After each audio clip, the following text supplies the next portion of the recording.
People ask me all the time, is a Crumbl cookie franchise worth investing in it? So today I'm going to investigate. I got my friend who owns a bunch of these things. He sent me his sales, his payroll, and how much money he makes. So let's go check it out and then dive into the numbers. Crumbl Cookie has been one of the hottest franchises over the last couple years. They launched in 2017. Today in 2025, they have over 1,000 locations across the country. You know, what they're really known for is these massive cookies that we're going to kind of dive in today. You know, one of the things that makes Crumbl really successful is the rotating flavors. You know, every week they have different things based on the seasonality and also potentially based on the location itself and what's selling. But the real question is, how sweet are the profits? You know, most people, when they think of a big brand like this, you know, 1,000 locations, they think it's owned by some corporate overlord, right? But in fact, these are a franchise, which means that every location, this one that I just went to, and the 1,000 across the country, are owned by individual people. They're just ordinary people who own a couple of these businesses. They're responsible for operating them, for, you know, delivering these awesome cookies. You know, my friend owns a bunch of these down south, and he sent me all of his numbers. And so I want to show you exactly how much money these locations make. So let's dive into this. By the way, if you're new here, my name is Brian Beers. I've been in franchising my whole life. We own over 35 auto repair franchises and some other brands. You know, I make new YouTube videos every week, and so if you like this content and want to learn more about building a franchise business, make sure you hit that subscribe button. We're gonna have a little fun with this thing and show you how much money they make. I got my nice Lululemon bag here from my wife, and we're gonna break this thing apart. Now, for every business, they have a couple big expenses. The biggest expense for a Crumbl cookie owner is going to be their payroll and their cost of goods. Picture this cookie I have here as 100% of the business, right?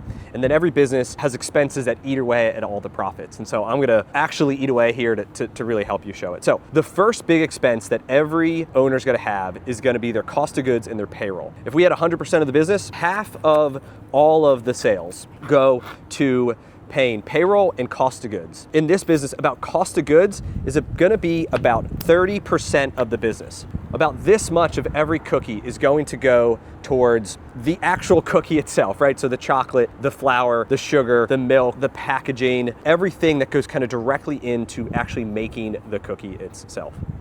I don't know how much of this I'm gonna eat, but it's a review too. Oh, they're pretty good. They're super thick, right? That's like, I think, also what makes them special. Yeah.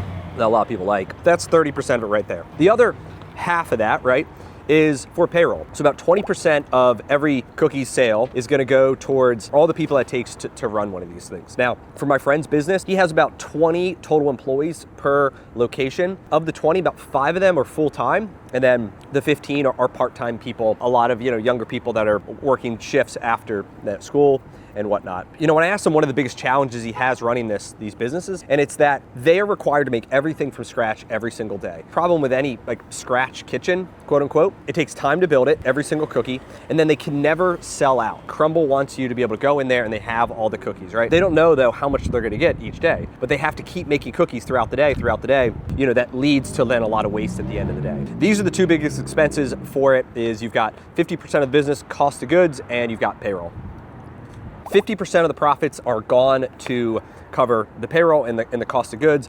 50% left, which is now has to pay the overhead and whatever remains for the business profit. So the franchise itself, so every franchise has to pay a royalty. For Crumbl, it's about 10% of the revenue is gonna go towards Crumbl Cookie to pay the national advertising, the brand fees, the technology that they're required to use, and all that. Then you're gonna have rent, right? They're all retail locations in prime spots. I mean, we're in this beautiful spot here in the main line of Philadelphia. They're gonna spend another, I'm gonna say it's roughly 7% of every cookie is going to pay the rent, the property taxes, you know, the common area expenses and all that. And then finally, you're gonna have another, it's about 13% here, which is gonna go the rest of what it takes to run a business. So you've got insurance, you've got admin, you've got purchasing, processing fees, you've got legal, you've got bookkeeping, everything else. And so that means at the end of the day, for every cookie that's sold, my friend and most of these owners are making about 20%. In this case, you know, we just spent $30 on